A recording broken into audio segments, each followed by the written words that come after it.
Good morning, everybody. Welcome back to the channel and welcome back to our Winterberry project. Today, a couple quick updates on plumbing, electrical, and those last little bit of pesky framing members we talked about on the last video. Not a whole lot of updates on each of those items, but at least we have some. Our electrician was quite sick for the last couple weeks, so he was off site working on recovery, which we understand 100%. I've been down for the count for the last week and a half. I'm just getting back up and running here over the last couple days. It's been a tough season up here. It seems to be that's the way it is everywhere right now. So we're chipping away little by little. You'll see we're in the great room here. We've got all of our electrical boxes are mounted for switches, outlets, TVs. We're gonna have an outlet on the side here. Well, not an outlet, but there's gonna be a power drop that comes under for the fireplace here, which we need to get that installed. We have them here. We just haven't gotten them popped in yet. If you guys follow the channel, you'll know that we have another project going right now, which is our Marina Terrace project. And we are in the last stretch there, getting everything buttoned up for the homeowners to be able to move in by the end of the month. So we've kind of pulled any of our focus from getting odds and ends done here, like setting fireplaces and getting some of the work done that we do in-house, and kept those guys over on the Marina Terrace project to get it wrapped up. As soon as we're at the end of the road there, we'll start chipping away at our stuff here on this project. But in the interim, our electrician can get 95% of the stuff done. Same with our plumber.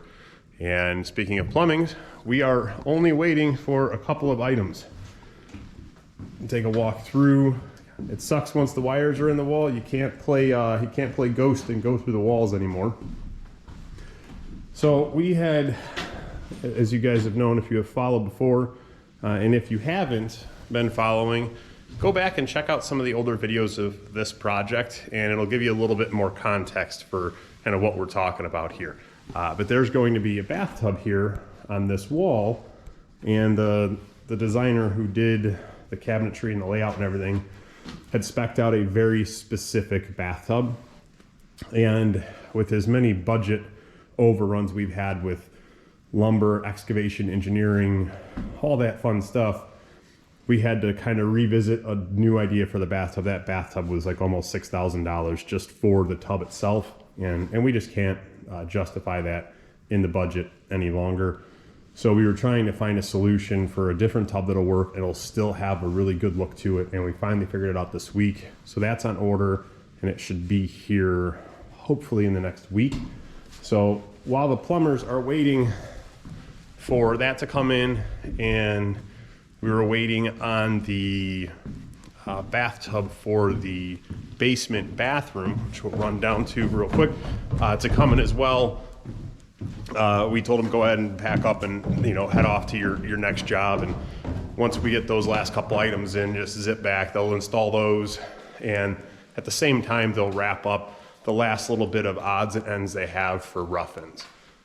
No sense in keeping them trapped here waiting on us. Just let them move along and come back when we're ready.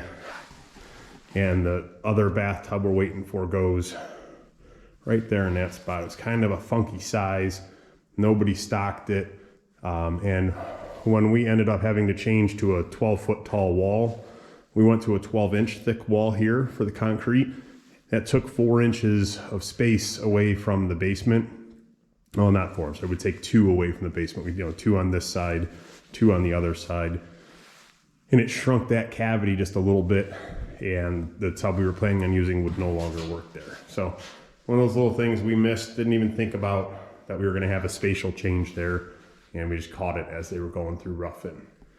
And you guys see our framers came back, which on the last video is kind of on a rant about. They got the ceiling detail done in here, and they got a whole bunch of little odds and ends done by way of punch list on the outside of the house. And we had a little bit of an ice storm last night, so it is a slippery, icy mess out there. So I am not taking a walk around the outside of the house given how steep everything is here. So I could show you that next time we come out, that it's actually halfway decent. I'll take you for a trip around. And that is pretty much updates by way of our trades right now. And we decided to add in, again, this is a spec house. So that's one of the reasons some of these selections have kind of been lagging, have been on us. When we're focused on customer projects, our spec projects have a tendency to kind of fall by the wayside. And we decided in here, these are 20-foot ceilings, 20-foot tall. So we didn't want just this plain flat finish. So we ordered last week, I sent all the dimensions down to a company in Texas that is going to send us a kit that is a 12-inch deep ceiling detail for in here. It's got, I can't even describe how it looks.